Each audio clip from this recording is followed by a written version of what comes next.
Hola, amiguitos. Me habéis pillado leyendo algo muy interesante, pero hoy no estamos aquí para eso. Ya llegará su momento. En el día de hoy quisiera contaros otro tipo de cuento. Se trata de una historia sobre un reino, un precioso y sagrado reino, el cual fue protagonista de las aventuras más intrépidas, benévolas y valientes, pero también de las más malvadas, perversas y cobardes que un país haya podido ofrecer. Así que acercaos, coged una taza de chocolate, sentaos junto al fuego y sed testigos de la más mítica leyenda de lealtad y traición contemporánea de vuestro tiempo.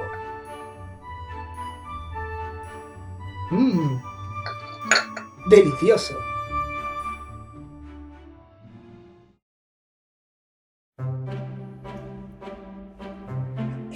Érase una vez, en una lejana tierra bañada por varios mares, donde el sol brillaba con más fuerza que en ningún otro lugar del mundo, había un precioso reino habitado por los ciudadanos más simpáticos y alegres que un país pueda ofrecer.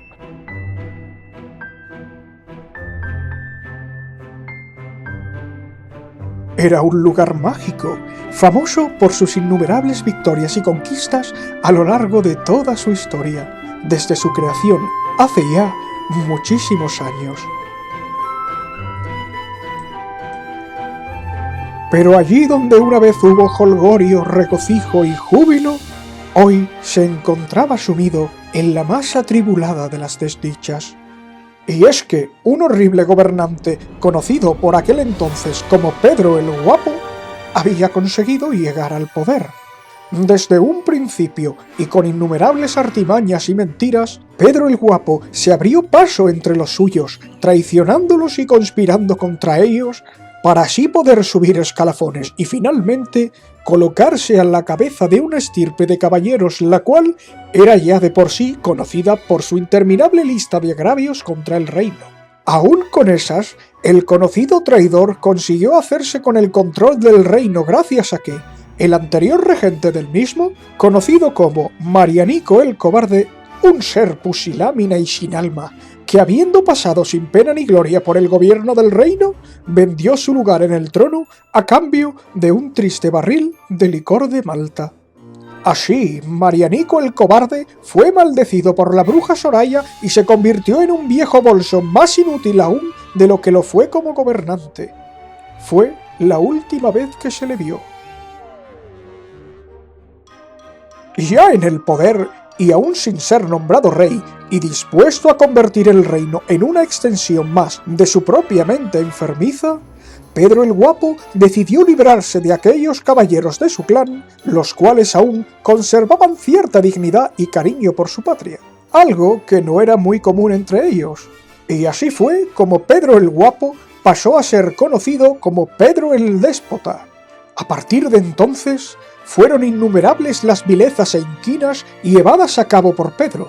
Se lo conoció, ante todo, por ser un despilfarrador empedernido, saltándose aquellas normas caballerescas que otros antiguos gobernantes nunca llegaron siquiera a contemplar.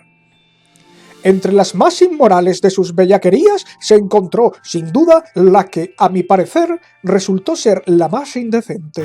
Y es que Pedro, desoyendo los consejos de sus súbditos y, sobre todo, los lamentos de una familia atribulada, llegó a profanar el cuerpo sin vida de un antiguo gobernante, el cual, sin poder defenderse, no tuvo más remedio que aceptar el cruel destino que significaba el ser despertado del sueño eterno por un revanchista rencoroso. Una atrocidad que, en absolutamente todos los países del mundo conocido, sería considerada como imperdonable. La razón por la cual Pedro el Déspota alegó que aquella tropelía debía cometerse fue que el gobierno llevado a cabo por aquel otro gobernante muerto hacía ya mucho tiempo era de dudosa legitimidad. Pero si echamos la vista atrás en el tiempo y hacemos ecuánime la historia, nos damos cuenta de que ese viejo gobernante muerto llegó al poder haciendo frente a hordas de enemigos y ganando una guerra que duró 3 largos años. Y si esa no es suficiente legitimidad para poder gobernar un país, que baje Dios y lo vea. Después de esa corrupta acción exhumatoria y sin ofrecer a la familia del muerto la posibilidad de darle digna sepultura al cuerpo, Pedro el Déspota se ganó otro apelativo más entre sus súbditos. Obtuvo el título de Pedro el Profanador. Pero a pesar de todo el poder que Pedro atesoraba entre sus codiciosas manos, jamás fue querido por sus súbditos hasta el punto de poder ser nombrado gobernante legítimo. Ello requería una acción diferente. Necesitaba que el cariño y el amor del pueblo lo representara de forma genuina y oficial, y no solo legal. Fue entonces como, y haciendo gala una vez más de su abyecta forma de proceder, recurrió a maniobras de tan bajo calado moral que aún, y a día de hoy, los habitantes del reino recuerdan con auténtica repugnancia. Pedro el Déspota, el Profanador, estaba a punto de obtener su título, por el cual sería más conocido por todos los súbditos de su afligido reino. Y es que, sin pensárselo dos veces, el malvado gobernante recurrió a las artes del marquesado de Galapagar, una pareja de hipócritas y excéntricos ricachones, los cuales, viviendo en una enorme mansión, eran conocidos por realizar absolutamente todos los actos de opulencia y exuberancia que continuamente prohibían al resto del pueblo. El acaudalado marqués, conocido como el Chepas, era famoso en todo el reino por codearse con las más nocivas y perjudiciales compañías, no solo en el reino de la historia que nos atañe, sino también de allende los mares.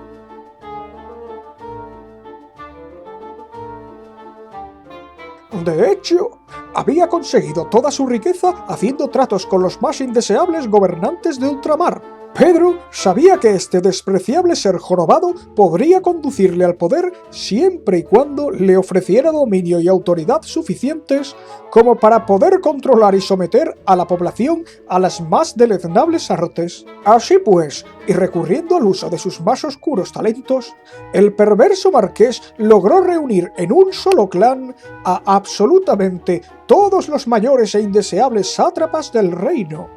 Entre ellos se encontraban tiranos que dirigían legiones de extremistas cuyo único fin era el de destruir y despiezar nuestro querido reino en partes tan pequeñitas que nunca podría volver a recomponerse. Pero si había un grupo entre ellos, conocidos por su extrema crueldad y forma de proceder, esos eran, sin lugar a dudas, los infames batasunos, populares en todo el reino por haber cometido durante años y años los actos más abominables, repugnantes y deshonrosos que un servidor haya podido conocer.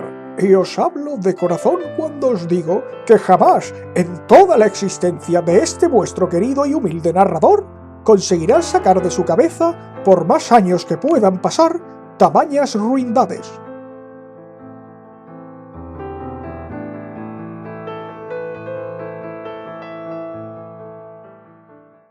Siguiendo con el cuento que nos atañe, Pedro el Déspota, con la ayuda del marqués, consiguió, finalmente, reunir al más despreciable grupo de traidores, ingratos y desleales personajes que haya podido conocer la sociedad. De esa forma, y colocando como su segundo al mando al marqués, Pedro pudo al fin convertirse en el soberano absoluto de todo el reino, aunque no sin entregar antes varias competencias importantes a grupos de sátrapas minoritarios que ningún ciudadano había elegido.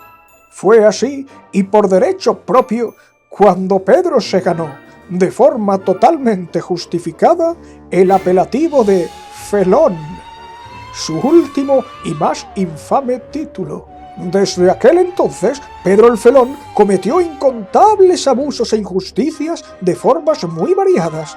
Entre sus más infames dictámenes se encontraba una ley pergeñada por una horrible y arrugada bruja a su mando, la cual decía que los niños ya no pertenecerían jamás a sus padres, sino que serían propiedad exclusiva de la regencia para poder ser instruidos y amaestrados según las sucias creencias del Felón y sus secuaces. Así, con la ayuda de un decreto real que convertía la historia conocida del reino por otra muy distinta inventada por el Felón, los marqueses y algún que otro segundón amigo de las dictaduras de ultramar, nombrado maestro de consumo, consiguieron imponer una memoria histórica única y absoluta, la cual debería instaurarse por forzoso cumplimiento y sin poner jamás en duda.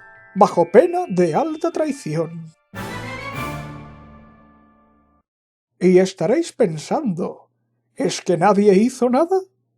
Bueno, aquí es donde entran en juego nuestros héroes, un grupo de patriotas que jamás abandonó su amor y lealtad a su pueblo. Y aunque fueron vilipendiados, difamados y traicionados en numerosas ocasiones por los que rechazaban ser habitantes del reino, el cual les dio todo, jamás dieron la espalda a la esperanza y consiguieron, con mucho esfuerzo y tiempo, liberar al pueblo de la tiranía del Felón. Pero esa es otra historia.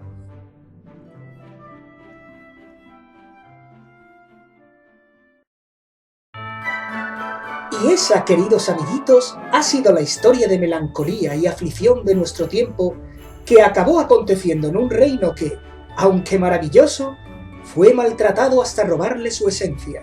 Pero yo, que soy un romántico y también un poco ingenuo, prefiero pensar que aquellos caballeros valientes que aún creían en la verdad y la lealtad y que lucharon por ese reino, aunque no sin obstáculos y sacrificios, acabaron devolviéndole su esplendor y su dignidad y que, con el tiempo, hicieron de él un lugar mejor. Muchas gracias y hasta la próxima, amiguitos.